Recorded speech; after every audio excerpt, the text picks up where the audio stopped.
Hi, I'm Irene and welcome to the cycling class. I'm gonna go over the bike setup. This is the first time I do when people come to my class. I make sure that their bike setup is done properly. So particularly for the new people.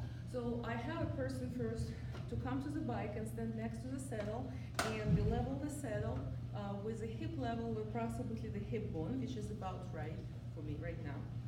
So that would be the good starting position. After that, I'm asking the person to get on the bike and putting the ball of the foot on the pedal. It can go to the cages, but doesn't have to. For the bike setup, you can just put your balls on the top of the pedal. And I'm asking them to pedal a little bit to make sure that hips are comfortable and stable and there is no slide back side to side motion.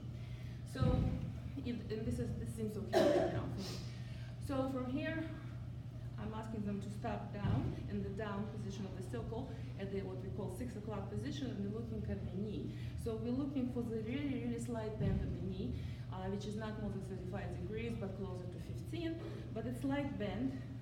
We also want to make sure that when the heel is on the pedal, we're still reaching comfortably, and the heel not losing the pedal from under the heel. So that seems okay right now for me. And then we look at the handlebar, which can be brought up. Right now I have it at 5. There is no certain rules, but for people who are new to cycling, usually you want to bring it higher to give a good support for the back.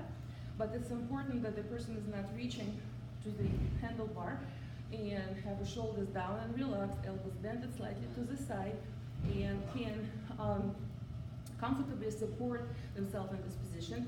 And if this feels a little bit too uncomfortable, then maybe the saddle needs to come up a little bit. And the last thing we do, I'm asking them to stop in what we call now the 3 o'clock position. And we're looking for the projection of the knee cup in the middle of the foot, such as this angle. The knee angle is not too high right now. So we're looking at the projection of in the middle, which what I have right now. If that was not the case, we have this aft and rear position of the saddle adjustment, which we can use to bring it in the right position. So right now it seems like the bike is set up okay, and of course there is a resistance knob. That's what we're using during the class, which can go up or down.